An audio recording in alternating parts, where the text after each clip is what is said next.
ಲಮಾಣಿ ಬೆಂಗಳೂರಿಗೆ ಶಿಫ್ಟ್. ಆಂಬ್ಯುಲೆನ್ಸ್ಗಾಗಿ ದಾರಿಯಲ್ಲಿ zero traffic ವ್ಯವಸ್ಥೆ.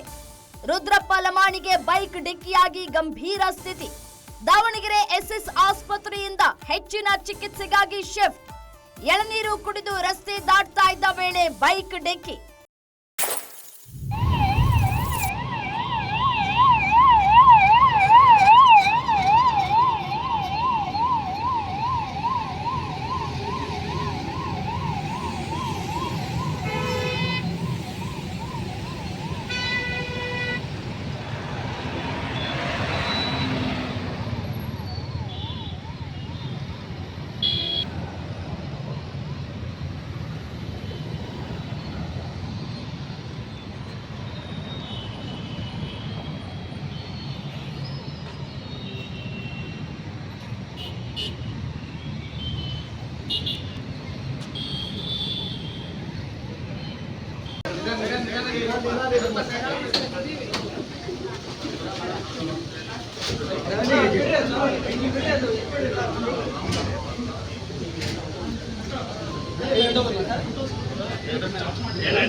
ಚಿತ್ರದುರ್ಗದ ಜವನಗೊಂಡನಹಳ್ಳಿಯಲ್ಲಿ ನಡೆದಿದ್ದ ಘಟನೆ.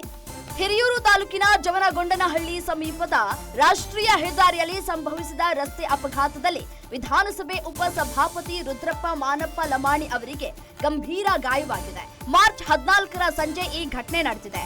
ವಿಧಾನಸಭೆ ಉಪಸಭಾಪತಿ ರುದ್ರಪ್ಪ ಮಾನಪ್ಪ ಲಮಾಣಿ ಅವರು ಬೆಂಗಳೂರಿನಿಂದ ಕರ್ನಾಟಕ ವಿಧಾನಸಭಾ ಮಂಡಲ ಅಧಿವೇಶನ ಮುಗಿಸಿಕೊಂಡು ಹಾವೇರಿ ಜಿಲ್ಲೆಯ ಕುಮಾರಪಟ್ಟಣಂ ಸಮೀಪದ ಸ್ವಗ್ರಾಮಕ್ಕೆ ತೆರಳುತ್ತಾ ಇದ್ರು. ಈ ವೇಳೆ ಅಪಘಾತ ಸಂಭವಿಸಿದೆ.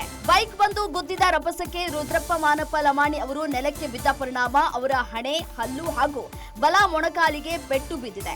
ತಕ್ಷಣವೇ ಉಪಸಭಾಪತಿಗಳಿಗೆ ಹಿರಿಯೂರಿನ ಸಾರ್ವಜನಿಕ ಆಸ್ಪತ್ರೆಯಲ್ಲಿ ಪ್ರಾಥಮಿಕ ಚಿಕಿತ್ಸೆ ನೀಡಲಾಗಿತ್ತು. ನಂತರ ಹೆಚ್ಚಿನ ಚಿಕಿತ್ಸೆಗಾಗಿ ದಾವಣಗೆರೆಯ ಎಸ್ಎಸ್ ಆಸ್ಪತ್ರೆಗೆ ದಾಖಲು ಮಾಡಲಾಗಿತ್ತು. ಆದರೆ ಇದೀಗ ಹೆಚ್ಚಿನ ಚಿಕಿತ್ಸೆಗಾಗಿ ಬೆಂಗಳೂರಿಗೆ ಶಿಫ್ಟ್ ಮಾಡಲಾಗ್ತಾ ಇದೆ. ಆಂಬ್ಯುಲೆನ್ಸ್ಗಾಗಿ ದಾರಿಯಲ್ಲಿ ಝೀರೋ ಟ್ರಾಫಿಕ್ ವ್ಯವಸ್ಥೆಯನ್ನ ಕೂಡ ಮಾಡಲಾಗಿದೆ.